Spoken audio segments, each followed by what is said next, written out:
So I've been very grateful for the stars I've worked with, but they've always been chosen not because they were stars, but because they were appropriate. There's a story that I'd like to share. I did a show called A Little Night Music, and I heard from someone that, what's her name? Oh Lord, Hermione Gingold would like to audition for me. And I said, I don't like camp, by the way. And there are lots of musicals that have a camp quotient. And I associated it with camp performances. Boy, was I wrong. But in any case, I said, no, I don't want to see her. She was from Mrs. Armstrong. So I walked into the theater for auditions one day, and I saw Hermione Gingold sitting in the corner in shadow. And I walked out to the theater, and in a rare display of temper, I said, why the hell is she there?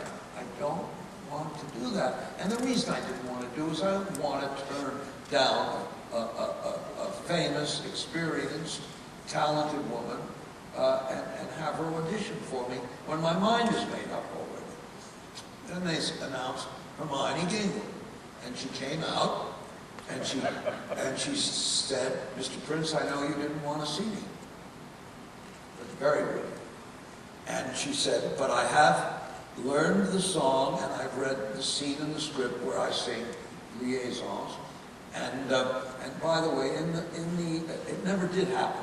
But in my script, I had written a note saying, at the end of the song, Steve had so adroitly ended the song with her falling off to sleep and not quite finishing the song. And I said, and her wig slips off her head and onto her lap. And that's like a director putting something on paper that he's never going to see. But I thought, wouldn't it be wonderful if that happened? Well, she came out, and she sang the song to perfection. There's nothing campy remotely. It was just, no one will ever play that part better than she did. But when she got to the end of the song, and she started to fall asleep, I saw that she had put on a wig, and she had attached the wig to a little string, and it started to fall off her head, revealing as close to a bald head as you've ever seen, little tight curls. And I thought, that's just amazing. I never did use it in the theater, but I sure used her in the theater for years. And it just goes to prove you don't really know. Similar story was George Abbott, for whom I worked. When Streetcar Named Desire opened, he came to the office and said to his casting director, who was my boss and his stage manager, why the hell have I never seen that Brando guy? And his stage manager went to a file and came back, and with the countless occasions on which George Abbott had said about Marlon Brando, sorry, thank you, no, and so on, and rejected. That's a story to be told about any of us. Okay, Al, I think we have time for one more question, and then we'll have a little surprise after that, okay? And this is the question. Having had to shorten Phantom here from the full show, is there a specific moment or one of the lines that was cut or reworded that you missed the most from the full version to the shortened Vegas Spectacular? I'm so sorry. She's wondering if, in this version, is there anything that you miss specifically from the old version? No, not a damn thing.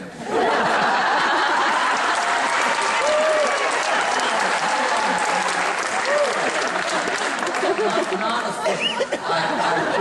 I love how the story has retained its clarity totally, which I really, really am happy about. Paul Kelly, who carried on when Maria Bjornsson died, has, some of you see, has created this world which she would have approved of, and we worked very hard to create this. And then there's something else, which is, as I grow older, I really like shows to last an hour and a half.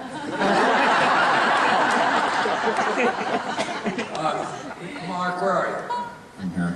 There's a lady who wanted to ask a question in the middle. Who raised a hand there? Okay. Let's One more. You've had such an amazing career, and in having done that, a few years ago in the Tony Awards, they gave you a lifetime achievement.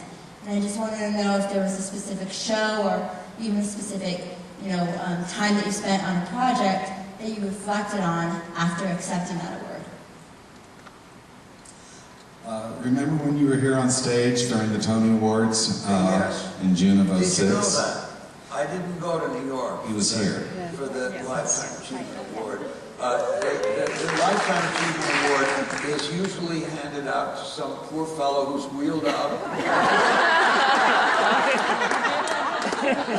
There are some nice antecedents of mine who are rolling over in their graves or still would be furious if they heard I'd said that. But that's what I always thought was happening, that you were getting a Lifetime Achievement Award in retirement. So when they announced they were going to be the Lifetime Achievement Award, we were playing our first preview here.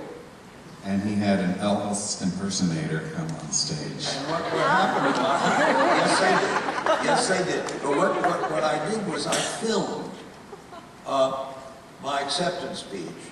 And I said essentially, this is an award, isn't it, for work? Well, I'm still working.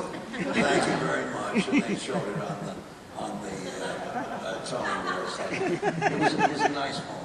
And the rest of her question was, when you accepted that award, did you reflect at any time on, was there any specific piece of work that you reflected upon that helped you get the award? No, I don't think so. I think it's actually an accumulation, isn't it? I mean, I think, I've probably done 50 shows or more, and I've probably done a goodly number that I like. So I think they just take the whole career. When George Abbott was 100 years old, and I'm not 100 years old, but I am 81. There was a party at the guess don't clap for 81 for God's sake.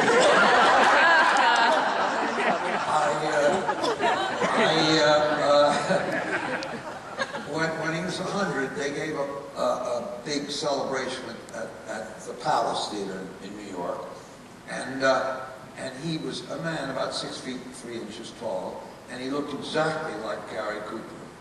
And at 100, he strode on that stage like Gary Cooper in high noon. I mean, he was just, you couldn't match that. And he walked all the way to the center of the stage and looked at the audience and said, I know why you're all here. It's because I'm so goddamn old. Okay. Okay, and this is it for Hal.